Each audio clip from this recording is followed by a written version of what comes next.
那门生这段时间是负责在前院站岗的，平时也是他帮忙喂鸡，就道：“韩光君带走了。”然后紧张道：“魏公子，是您的？”韩光君说是他的呀。他心里慌极了，莫不是他把魏无羡的鸡弄丢了，骗走的人还是韩光君？这什么离奇故事？魏无羡沉默了一会，也没再说其他的，就走出去了。山鸡没有，再打就是了；莲蓬没有，可以再摘。魏无羡心里故意切了一声，有什么好想的？他租了一艘船，自己划了出去，摘了好些莲蓬，让船顺水而漂，自己晃着腿坐在那吃。看，就算只有他一个人，他也什么都能做得很好。依然还是有很多人跟他打招呼，特别是女孩子对他很是热情。魏无羡在吃莲子的同时，也对姑娘们笑笑。便有经过他身边的姑娘在船头喊他：“魏公子，今天怎么一个人？和你一起的那位很俊很俊的公子呢？”能用得上很俊很俊来形容的，不用想也知道问的是谁。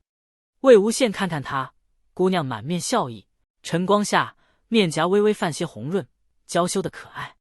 魏无羡道：“我带那公子逛云梦的时候没遇见过你吧？你怎么知道他？”那姑娘笑笑：“是，但上次你们摘了我家的莲蓬，那公子有来给我们付钱，我见过他。”魏无羡一惊，手里的莲子掉落了下去。“什么？他去给你钱了？”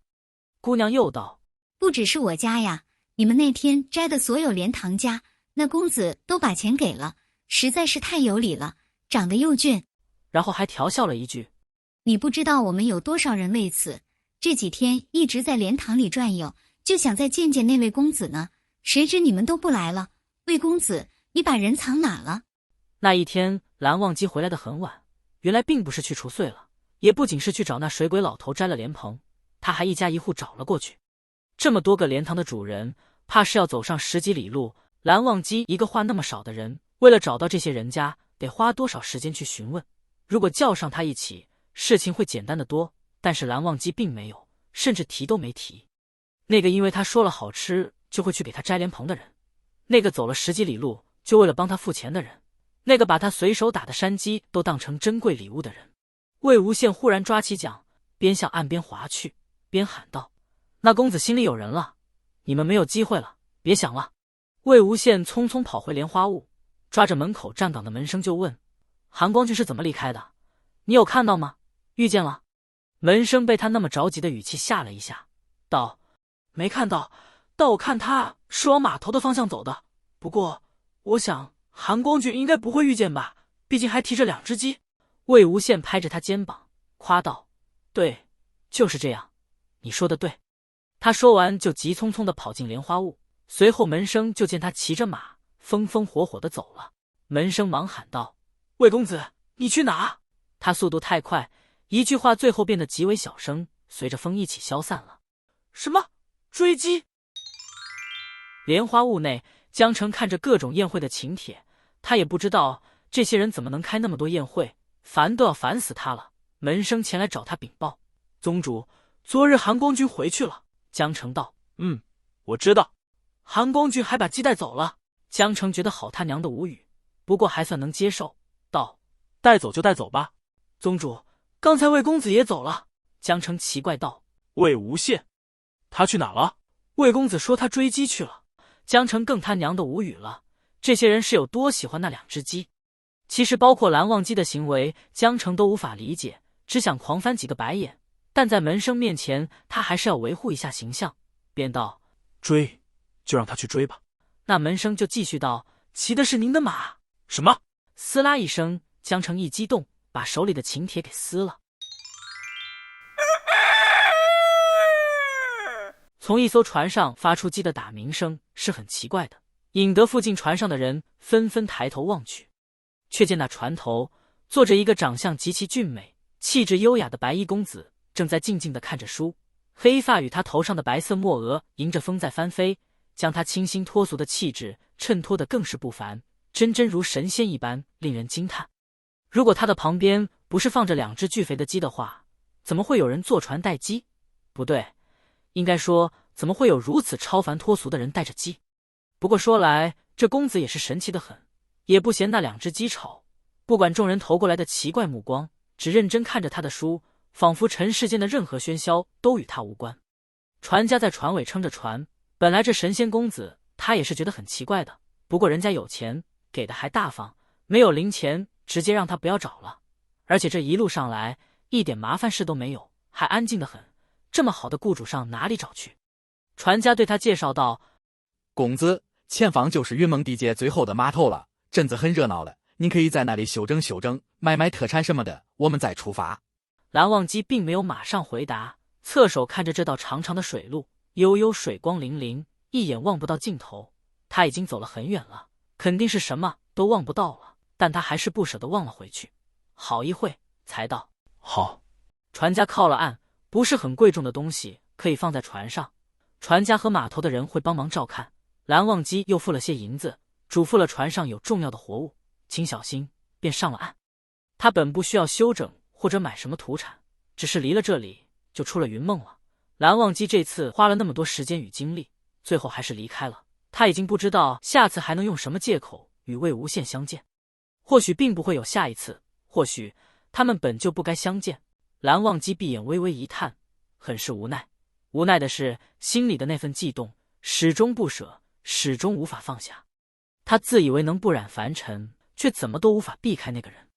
他带着别人都看不出的烦恼，上了码头的阶梯。午后的阳光白得刺眼，蓝忘机微微眯起眼的瞬间，愣在了原地。蓝忘机甚至有一瞬间在想，莫不是念得多了，白日也能开始做梦了。魏无羡正靠在水边的石柱上，飞快地转着陈情，红色吊穗在他手上舞出了看不清的残影。码头很是热闹，来来往往车水马龙，人声喧嚣。在魏无羡望过来时，蓝忘机的世界静默了。直到魏无羡向他走了过来，蓝忘机还不知要作何反应。魏无羡知道蓝忘机既然走的是水路，水路方便不劳累，但是要赶路的话，速度还是不如陆路。而且芊芊啊，起这种名字的当然是江澄，可是上等汗血宝马。江澄成天跟人吹芊芊是云梦最牛的马，魏无羡特意骑了出来，用最快的速度赶往码头。幸好蓝忘机的外形特点很鲜明，魏无羡每到一个码头，就去问码头的人有没有见过蓝忘机，知道已经路过了，就继续赶往下一个。终于在到达云梦地界内的最后一个码头时，得知蓝忘机人还没到，所以他便在码头边上等。蓝忘机要回姑苏，肯定会经过这里的，果然让他等到了人。只是见了面，两人又没有话说。蓝忘机不善言辞，虽然魏无羡是追上来了，可是要他先开口，没门。蓝忘机似乎是缓过来了，道了声魏婴。好，既然蓝忘机先开口了，魏无羡就可以接他的话了，这样也不算太没有面子。魏无羡拿出了一袋子东西，塞给蓝忘机，你没拿这个。蓝忘机打开一看，是那些魏无羡晒好的帘子。魏无羡又道，山鸡你都带走了，这个却给忘了。其实蓝忘机没忘，因为帘子晒好后是魏无羡收的，顺手就放在了自己房里。蓝忘机想要拿走，就必须要去见魏无羡。他在魏无羡的院门口徘徊了好一阵子，犹犹豫豫，最终却还是没去拿。蓝忘机捧着袋子，多谢。然后又没话了。魏无羡看看他，我走了。说了走，但并没有动作，只是蓝忘机竟然一声。魏无羡差点一口血攻上心口，他告诫自己，魏无羡，要不还是赶紧跑吧，不然以后准得被小古板气死。走就走。魏无羡踏着那种愤愤的步伐走了2步，身后一点声音也没有。他握紧陈情，转身回去看蓝忘机，道：蓝湛，我真的走了。蓝忘机道：魏婴，可以再等等。那不好说得很吗？魏无羡马上走回去，道：可以，我没什么事。蓝忘机便请他等等，又走下了码头。等他的人没影了，魏无羡就在那疯狂地转着陈情，走来走去。他一时冲动就追了出来，但之后怎么办？总不能立刻跟蓝忘机说，我知道你喜欢我，我还知道在百凤山偷吻我的人是你。问题就在这，知道之后呢？魏无羡干了什么？只做了逗蓝忘机好玩、寻蓝忘机开心的事啊。蓝忘机斗起来是好玩，但斗过头了可是会发火的。当然他就是觉得被斗得发火了的蓝忘机最好玩，所以使劲撩。可是这次情况有点不同，如果蓝忘机问他，他要怎么回答？如果你喜欢我分享的小说，请点击订阅频道，欢迎在视频下留言，你们的观看是我剪辑影片的动力，感谢您。